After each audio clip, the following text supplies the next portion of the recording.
Olá, queridos irmãos e irmãs. Eu estou me acertando na cadeira aqui, né? É uma alegria poder compartilhar com vocês mais este estudo do Vem Segue-me. Hoje nós vamos estudar Doutrina e Convênios, capítulo 12. Eu gostaria de, antes de começar, dar as boas-vindas a todos aqueles que estão novos na nossa classe, que estão chegando. Sejam muito, muito bem-vindos. Amamos vocês, estamos felizes por vocês fazer parte deste nosso grupo tão especial de pessoas que querem se aproximar de Deus, conhecer seu Evangelho, enfim. Seja bem-vindo, tá bom? Doutrina e Convênios, sessão 12, foi uma sessão que foi dada através do profeta Joseph, com o uso do Urim e Tumim, para Joseph Knight pai, né, o sênior. Aqui atrás nós estamos vendo uma gravura que a casa de Joseph Knight, ele era um homem que tinha uma boa condição de vida, não era rico, mas teve uma vida confortável. E ela foi restaurada, e aqui é uma réplica de parte da sua família. Aliás, réplica não, é parte da casa, né? E mostra aqui esses detalhes aqui da sala, tal, onde eles faziam as refeições, enfim, tá bom? Aqui, ó, essa próxima gravura, é uma foto, na verdade, ele mostra também a casa só por fora, ela foi toda restaurada, né? E tem até um monumento ali na frente da casa, se vocês puderem ver mais aqui, né? Onde tem ali um pedestalzinho, duas estatuazinhas de Joseph e de Joseph Knight. Aqui, ó, nós temos uma gravura, né, de Joseph Knight. E aqui nós temos, essa aqui ela é muito especial, essa gravura, que mostra Joseph e Joseph Knight pai. Eles tiveram uma amizade duradoura, uma amizade que permaneceu para sempre. Joseph amava muito a Joseph Knight. Vamos começar aqui apenas falando um pouquinho sobre esse cenário histórico, tudo, né? Então, eu vou ler algumas partes da história que eu localizei aqui. Estou usando o computador, tá, gente? Vamos lá. Há 15 anos, ele tem... Isso aqui é um comentário de Joseph Smith sobre Joseph Knight pai. Há 15 anos ele tem sido fiel e verdadeiro, justo e exemplar, virtuoso e amável, jamais se desviando para a direita nem para a esquerda. Eis que ele é um homem justo, e dele os filhos de Sião irão dizer, enquanto um deles restar, que foi um homem fiel em Israel. Portanto, seu nome jamais será esquecido. Isso foram palavras de Joseph Smith proferidas em 1842. Joseph Knight pai, no início da história da igreja, havia se tornado um íntimo e prestimoso amigo do profeta. Joseph Smith o conheceu em 1826, quando aquele o empregou em sua fazenda para trabalhar em seu moinho, em Collinsville, condado de Bruce, em Nova York. Daquela época em diante, Joseph Knight prestou auxílio tanto material como espiritual a Joseph Smith, inclusive fornecendo-lhe provisões que permitiram ao profeta e seu escrevente trabalharem na tradução do livro de Mórmon, na época mais cruciante de sua tradução. Joseph escreveu: perto desta época, um idoso cavalheiro veio visitar-nos, cujo nome desejo mencionar com muita honra. O senhor Joseph Knight pai, de Collinsville, condado de Bruce, Nova York, o qual, sabendo do empreendimento a que nos dedicávamos, com muita amabilidade e consideração, nos trouxe uma quantidade de mantimentos para que não interrompêssemos o trabalho de tradução por falta da subsistência cotidiana. E desejo declarar aqui, a bem da justiça, que ele por diversas vezes nos trouxe suprimentos, percorrendo para isso uma distância de pelo menos 48 quilômetros, o que nos possibilitou continuar a obra, pois do contrário teríamos de adiá-la por algum tempo. Estando ansioso de saber qual a obrigação dele concernente a este trabalho, invoquei ao Senhor a respeito e dele obtive o seguinte, que foi Doutrina e Convênios, a seção 12. Acontece que esses 9 versículos da seção 12 são idênticos aos primeiros, os versículos de 1 a 9 da seção 6, exatamente idênticos. E também são idênticos aos da seção 11. E os versículos de 1 a 5 são iguais aos versículos de 1 a 5 da seção 12, né? Então, tem bastante, da seção 14 também, né? Muito bem, então essa mensagem ela é repetida várias vezes pelo Senhor. E o Senhor, ele fala então o seguinte, o que digo a um, digo a todos. E tem citações sobre isso, como Doutrina e Convênios 61:18, e 36, 82:5, aí vai. O que digo a um, digo a todos. Então essas palavras que foram dadas a Joseph Knight Sr., elas também se aplicam a nós, eu e você. Nós já estudamos sobre isso, lemos sobre isso, mas o Senhor repetiu isso várias vezes em Doutrina e Convênios. E eu gostaria de, mais uma vez, compartilhar alguns pensamentos sobre essa leitura. Então vamos lá? Doutrina e Convênios, capítulo, seção, 12, versículos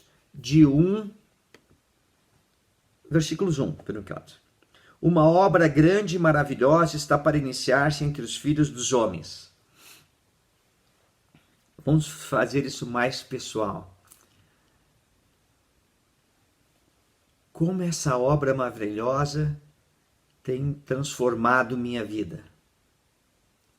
Como esse conhecimento dos céus sobre Jesus Cristo, sobre sua expiação, plano de felicidade do Pai Celestial tem transformado a minha vida. Como esta obra maravilhosa está acontecendo dentro de mim mesmo. É uma coisa que podíamos pensar, não é? Versículo 2. Eis que eu sou Deus. Atenta para a minha palavra, que é viva e poderosa, mais penetrante que uma espada de 2 gumes, que penetra até dividir as juntas e medulas. Portanto, atenta para a minha palavra. Às vezes, irmãos, eu acho todos nós, não é só às vezes, todos nós, temos aquelas questões lá do fundo do coração, guardado lá dentro do coração, bem guardado, as nossas dúvidas mais sagradas, nossos questionamentos mais preciosos, nossas dores mais guardadas e nossos desejos mais dignos, mais puros de fazer tantas coisas que estão guardados lá no coração. O Senhor está dizendo assim, olha, presta atenção, atenta, para que eu, nosso Pai Celestial, Jesus Cristo, que eu estou falando para você. Presta atenção nas revelações que eu te dou. Porque a minha palavra, ela consegue entrar até lá dentro do teu coração, naquele lugar mais guardado, que só você conhece e ninguém mais. E eu posso te dar as revelações que você tanto almeja, que tanto deseja. Porque Jesus Cristo, ele tem esse poder de ver, olhar para nós, quando ele olha assim lá no coração. Eu lembro de o profeta Samuel, ele foi chamar um novo profeta para reinar em Israel. E daí ele foi na casa de Jessé, E ele tinha vários filhos, e daí ele viu Eliabe, né, o mais velho, forte, bonitão e forte, né? E ele pensou, certamente estou diante do escolhido do Senhor. E daí o Salvador falou na mente dele assim, não atentes para a sua aparência, nem para a altura da sua estatura, porque eu tenho rejeitado. Porque o Senhor não vê como vê o homem, pois o homem vê o que está diante dos olhos, mas o Senhor olha para o coração. Nosso Pai Celestial, Jesus Cristo, tem condições, né, de olhar assim lá dentro do nosso coração, nos nossos desejos, sentimentos, as coisas que nós guardamos mais fechadas que ninguém sabe, mas o Senhor sabe.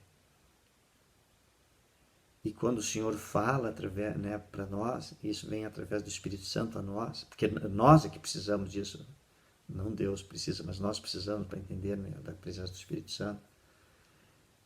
Ele penetra e vai lá naquele lugar mais sagrado de nosso coração e fala para nós as coisas que nós precisamos ouvir. Então podemos prestar muita atenção ao Senhor, né, às suas palavras.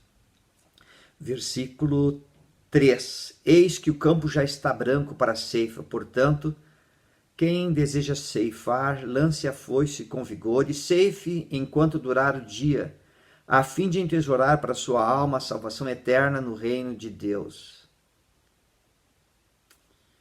Nós que conhecemos o Evangelho, né? O que eu posso fazer para entesourar aqui no meu coração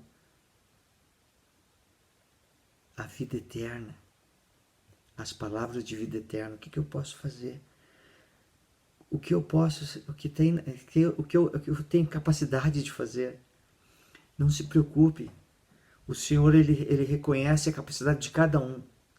O Senhor, ele é desejoso para ajudar a cada um. Mas ele sabe as nossas capacidades, que um pode fazer mais aqui, outro mais ali, outro ir um pouco mais adiante. Mas ele não nos condena por isso. Ele respeita nossas individualidades e ajuda cada um de nós. Então, e uma coisa interessante que ele fala assim, para entesourar, né? A fim de tesourar para a sua alma a salvação eterna no reino de Deus, ele está dizendo assim, trabalha, faz algo. Faz algo para edificar a tua vida, faz algo para edificar a tua família, faz algo para edificar o mundo que você vive. 4. Sim, aquele que lança sua foice e ceifar será chamado por Deus. Nós já fomos chamados pelo Senhor para fazer a obra. Nós todos temos muitas missões assim para cumprir na terra, ou muitas coisas que podemos fazer. Olhando do lado pessoal assim, minha primeira missão é amar minha esposa, ajudá-la em todos os momentos da sua vida, fazer tudo para edificá-la, fazer tudo para ajudá-la a voltar à presença do nosso Pai Celestial, honrar os convênios que temos para que juntos possamos chegar lá, porque sozinho ninguém vai. Quanta coisa, né? Nossa. 5. Portanto, se me pedires, receberás. Se bateres, ser-te-á aberto. Eu tenho pensado assim, pensando um pouco assim na minha vida, né? Eu tenho visto assim que o Senhor, ele responde às nossas orações de diferentes maneiras, em diferentes situações, mas praticamente em todas elas nós temos que buscar o Senhor. Ele pede. Há momentos na nossa vida que nós nem pedimos, mas nós temos desejos no nosso coração de retidão e aquilo é uma oração elevada a Deus também. E daí quando nós nos encontramos em certas situações, o Senhor nos socorre sem nem pedir. Não conseguimos assim estabelecer uma regrinha, né? Deus só pode fazer isso, isso, isso. Nós fazemos isso, eu e você. Nós somos totalmente imperfeitos, mas Deus não. E às vezes nós queremos que Deus seja do jeito que nós queremos. Senhor, a tua obra é maravilhosa, mas tem que ser do jeito que eu quero. Isso não funciona. Isso não funciona. Mas o que eu sei é que ele responde às orações. Isso eu sei. 6. Agora, como me pediste, eis que te digo, guarda meus mandamentos e procura trazer a luz e estabelecer a causa de Sião. Trazer a luz, né? Para eu trazer luz a esta terra, eu tenho que ter luz. Quanto de luz, a luz de Cristo, né? Quanto da luz de Cristo eu já tenho. Quanto essa luz de Cristo veio até mim para eu poder refletir para as pessoas. Lembra, nós não somos a salvação. Nós somos os instrumentos, nós somos o espelho que reflete a luz de Cristo. Mas quanto dessa luz eu já tenho? Quanto eu estou me preparando, né, para poder um dia retornar à presença de Deus, como filho, filha amada? Eu sempre, olha, fique em paz. Por quê? Porque esse é um processo, cada um de nós está num diferente processo da vida, em diferentes idades. Quando você tem uma idade, você olha para determinada coisa, determinada situação, e você entende de um jeito. 10, 15, 20 anos depois, aquela mesma situação você já olha totalmente diferente. Mais 20 anos, você olha diferente. Isso faz parte do amadurecimento emocional, como pessoa, como indivíduo e espiritual de cada um. Então não se preocupe, você está no teu momento. Mas quanto de luz você já tem recebido? 7. Eis que falo a ti e também a todos os que têm o desejo de trazer a luz e estabelecer esta obra. O Senhor está chamando a todos nós. Todos nós podemos ser um instrumento nas mãos do Senhor para fazer sua obra aqui. Mas podemos fazer as pequenas coisas. Outro dia, uma irmã querida mandou uma mensagem assim: olha, irmão André, estou ouvindo a sua aula aqui enquanto vou limpando a casa. Lembrei de Marta, que era tão prestativa, que quando o Senhor chegou, ela foi lá arrumar toda a casa. Lembrei de Maria, que também desejou ouvir a voz do Senhor, ouvir a palavra do Senhor. No caso desta irmã, estava ouvindo esta aula. E sabe o que foi mais maravilhoso? Que quem falou no coração dela, que conhece o coração dessa irmã querida, é o Senhor. Então, através do Espírito Santo, deu revelação. Não é maravilhoso? 8. Ninguém pode participar desta obra a menos que seja humilde, cheio de amor, tendo fé, esperança e caridade, sendo temperante em todas as coisas, em tudo o que lhe for dado. Tudo que nós recebemos tem que ter um certo equilíbrio, irmão. E daí isso envolve humildade, amor, caridade, fé, temperança. Temperança é a qualidade, né, a virtude de você ser moderado nos seus apetites, nas suas vontades, nas suas paixões. Você consegue se controlar. Tem pessoas que não conseguem se controlar. O temperante consegue, né, se controlar nos seus desejos, seus apetites, suas paixões. Ele se controla. E eu gostaria de falar um pouquinho hoje sobre humildade. Em 1963, eu tinha 4 anos, então estava bem bebezinho. Em 1963, o então elder Spencer W. Kimball, que mais tarde se tornou presidente Kimball e profeta da igreja, né, profeta do Senhor, ele ensinou da seguinte forma sobre humildade. Como uma pessoa se torna humilde? Ela precisa ser constantemente lembrada de sua dependência.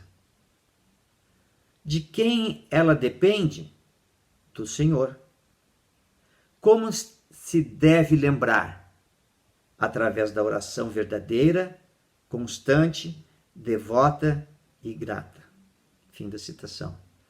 Então, como eu vou lembrar de ser humilde, da minha dependência de Deus? Através da oração verdadeira, constante, devota e grata.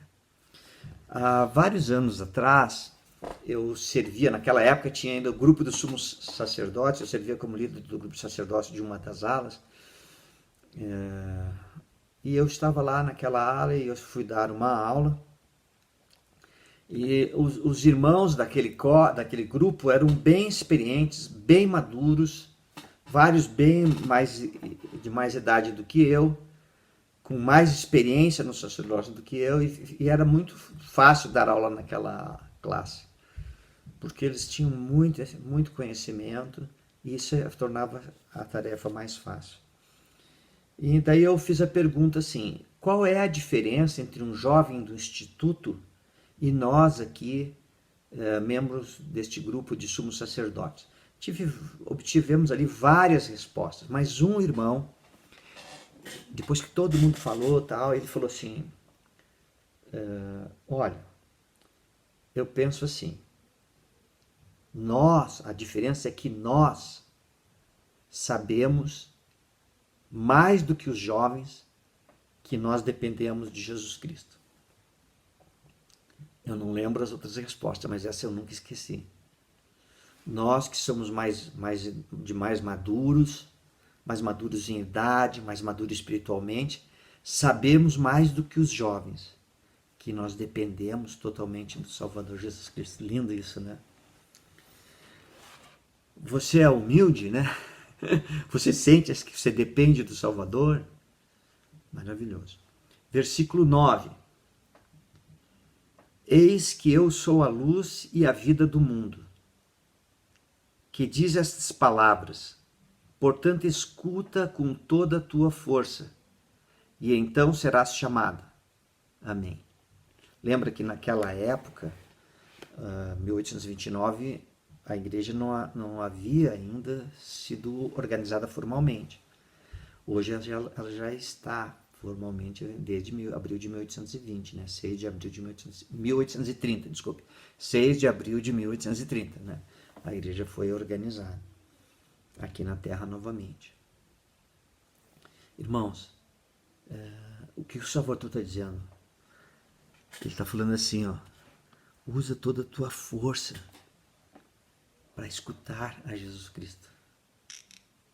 Usa toda a tua força, toda a tua capacidade, todo o teu intelecto, todo o teu coração para escutar a Jesus Cristo. Eu presto meu testemunho que a oração humilde, quando nós erguemos nossa voz ao Senhor, lá no nosso quarto, escondidinho, sem ninguém ver, e abrimos nosso coração e falamos da nossa vida, das coisas que mais tocam o nosso coração, do nosso dia a dia, enfim, da nossa vida, o Senhor responde nossas orações. Tem sido uma alegria compartilhar esses sentimentos, esses ensinamentos do Salvador com você. E eu gostaria de dizer novamente, que eu já falei num outro vídeo, fiquei pensando sobre aquilo depois. Se você está ouvindo essas aulas, é porque você é uma boa pessoa, você tem desejo de se aproximar de Jesus Cristo. Parabéns. Agora vai lá, pega a Doutrina e Convênios 9 e pensa assim no seu coração e lê de novo. E vê o que o Espírito Santo vai revelar para você enquanto você lê Doutrina e Convênios 12, desculpe. Tchau, irmãos, irmãs. Tenham um ótimo dia. Vamos lá. Espera aí um pouquinho, esqueci. Não esquece de se inscrever no canal se você está assistindo pela primeira vez. E se de alguma forma, essa aula te ajudou, se de alguma forma você sentiu o Espírito Santo, se de alguma forma você se sentiu edificado, então compartilha, tá bom? Tchau, irmãos. Bom dia.